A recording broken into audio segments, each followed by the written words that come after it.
ओम नमो भगवते वासुदेवाय। प्रथम स्कंद द्वितीय अध्याय। भागवत कथा और भगवत भक्ति का महात्म्य। श्री व्यास जी कहते हैं, सौनकादि ब्रह्मवादी ऋषियों के ये प्रश्न सुनकर रोमहर्षण के पुत्र उग्रश्रवा को बड़ा ही आनंद हुआ। उन्होंने ऋषियों के इस मंगलमय प्रश्न का अभिनंदन करके कहना आरंभ किया। सूत जी ने कहा, जिस समय श्री सुखदेव जी का यज्ञोपवीत संस्कार भी नहीं हुआ था, सूत्रालौकिक वैदिक कर्मों के अनुष्ठान का अवसर भी नहीं आया था, उन्हें अकेले ही संन्यास लेने के उद्देश्य से जाते देखकर उनके पिता व्यास जी विरह से कातर होकर पुकारने लगे, बेटा बेटा। उस समय तन्मय होने के कारण सुखदेव जी की ओर से वृक्षों ने उत्तर दिया। ऐसे सबके हृदय में विराजमान श्री सुखदेव मुनि को मैं नमस्कार करता हूँ। यह श्रीमद् भागवत अत्यंत गोपनीय रहस्यात्मक पुराण है। यह भगवत स्वरूप का अनुभव कराने वाला और समस्त वेदों का सार है। संसार में फंसे हुए जो लोग इस घोर अज्ञान अंधकार से पार जाना चाहते हैं, उनके लिए आध्यात्मिक तत्वों को प्रकाशित कराने वाला यह एक अद्वितीय दीपक है। वास्तव में उन्हीं पर करुणा करके बड़े बड़े मुनियों के आचार्य श्री सुखदेव जी ने इसका वर्णन किया है। मैं उनकी शरण ग्रहण करता हूँ। मनुष्यों में सर्वश्रेष्ठ भगवान के अवतार नर नारायण ऋषियों को, सरस्वती देवी को और श्री व्यास जी को नमस्कार करके सब संसार और अंतःकरण के समस्त विकारों पर विजय प्राप्त कराने वाले इस श्रीमद् भागवत महापुराण का पाठ करना चाहिए। ऋषियों, आपने संपूर्ण विश्व के कल्याण के लिए यह बहुत सुंदर प्रश्न किया है, क्योंकि यह प्रश्न श्री कृष्ण के संबंध में है और इससे भली भांति आत्मशुद्धि हो जाती है। मनुष्यों के लिए सर्वश्रेष्ठ धर्म वही है जिससे भगवान श्री कृष्ण में भक्ति हो। भक्ति भी ऐसी जिसमें किसी प्रकार की कामना न हो और जो नित्य निरंतर बनी रहे। ऐसी भक्ति से हृदय आनंद स्वरूप परमात्मा की उपलब्धि करके कृतकृत्य हो जाता है। भगवान श्री कृष्ण में भक्ति होते ही, अनन्य प्रेम से उनमें चित्त जोड़ते ही निष्काम ज्ञान और वैराग्य का आविर्भाव हो जाता है। धर्म का ठीक ठीक अनुष्ठान करने पर भी यदि मनुष्य के हृदय में भगवान की लीला कथाओं के प्रति अनुराग का उदय न हो, तो वह निरा श्रम ही श्रम है। धर्म का फल है मोक्ष। उसकी सार्थकता अर्थ प्राप्ति में नहीं है। अर्थ केवल धर्म के लिए है। भोग विलास उसका फल नहीं माना गया है। भोग विलास का फल इंद्रियों को तृप्त करना नहीं है। उसका प्रयोजन है केवल जीवन निर्वाह।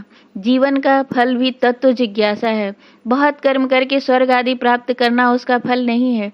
तत्ववेत्ता लोग ज्ञाता और ज्ञेय के भेद से रहित अखंड अद्वितीय सच्चिदानंद स्वरूप ज्ञान को ही तत्व कहते हैं। उसी को कोई ब्रह्मा, कोई परमात्मा और कोई भगवान के नाम से पुकारते हैं। श्रद्धालु मुनिजन भागवत श्रवण से प्राप्त ज्ञान वैराग्य युक्त भक्ति से अपने हृदय में उस परम तत्व रूप परमात्मा का अनुभव करते हैं। सौनकादि ऋषियों, यही कारण है कि अपने अपने वर्ण तथा आश्रम के अनुसार मनुष्य जो धर्म का अनुष्ठान करते हैं, उसकी पूर्ण सिद्धि इसी में है कि भगवान प्रसन्न हो। इसीलिए एकाग्र मन से भक्त वत्सल भगवान का ही नित्य निरंतर श्रवण, कीर्तन, ध्यान और आराधना करनी चाहिए। कर्मों की गांठ बड़ी कड़ी है। विचारवान पुरुष भगवान के चिंतन की तलवार से उस गांठ को काट डालते हैं। तब भला ऐसा कौन मनुष्य होगा जो भगवान की लीला कथा से प्रेम ना करे। सौनकादि ऋषियों, पवित्र तीर्थों का सेवन करने से महत् सेवा, तदंतर श्रवण की इच्छा, फिर श्रद्धा, तत्पश्चात भगवत कथा में रुचि होती है। भगवान श्री कृष्ण की यश का श्रवण और कीर्तन दोनों पवित्र करने वाले हैं।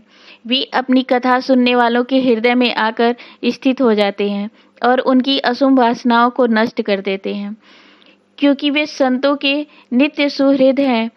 जब श्रीमद् भागवत अथवा भगवत भक्तों के निरंतर सेवन से अशुभ वासनाएं नष्ट हो जाती हैं, तब पवित्र कीर्ति भगवान श्री कृष्ण के प्रति अस्थायी प्रेम की प्राप्ति होती है।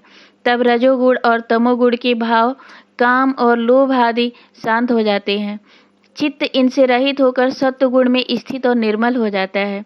इस प्रकार भगवान की प्रेममयी भक्ति से जब संसार की समस्त आसक्तियां मिट जाती हैं, हृदय आनंद से भर जाता है, तब भगवान के तत्व का अनुभव अपने आप हो जाता है। हृदय में आत्मस्वरूप भगवान का साक्षात्कार होते ही हृदय की ग्रंथि टूट जाती है। सारे संदेह सारे संदेह मिट जाते हैं और कर्म बंधन छीड़ हो जाता है। इसी से बुद्धिमान लोग नित्य निरंतर बड़े आनंद से भगवान श्री कृष्ण के प्रति प्रेम भक्ति करते हैं, जिससे आत्म प्रसाद की प्राप्ति होती है।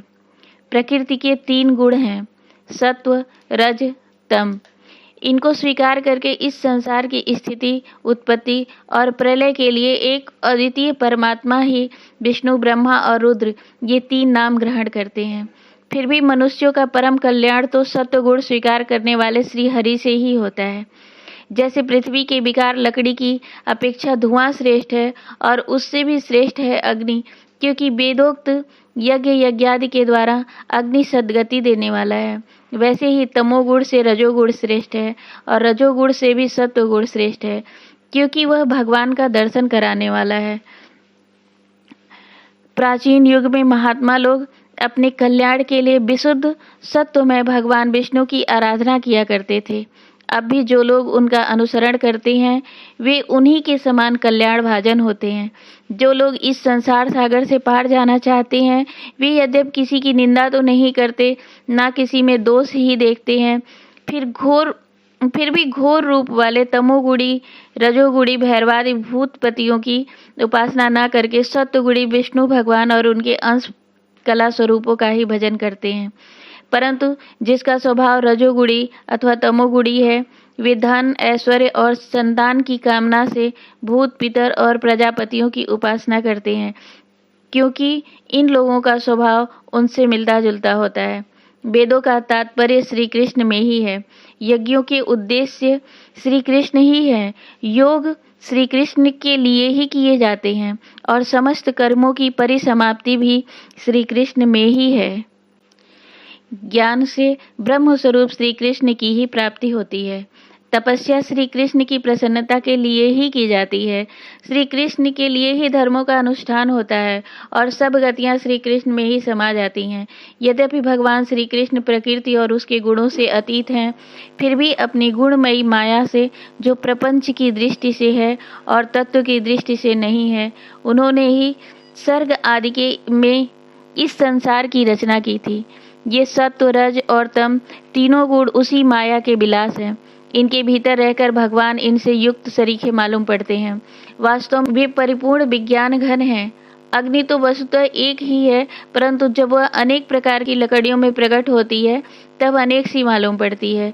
वैसे ही सबके आत्मरूप भगवान तो एक ही हैं, परंतु प्राणियों की अनेकता से अनेक जैसे जान पड़ते हैं। भगवान ही इस सूक्ष्म भूत तन्मात्रा, इंद्रिय तथा अंतःकरण आदि गुणों के विकार भूत भावों के द्वारा नाना प्रकार की योनियों का निर्माण करते हैं और उनमें भिन्न भिन्न जीवों के रूप में प्रवेश करके उन योनियों के अनुरूप विषयों का उपभोग करते कराते हैं। वे ही संपूर्ण लोगों की रचना करते हैं और देवता, पशु, पक्षी, मनुष्य आदि योनियों में लीलावतार ग्रहण करके सत्व गुण के द्वारा जीवों का पालन पोषण करते हैं।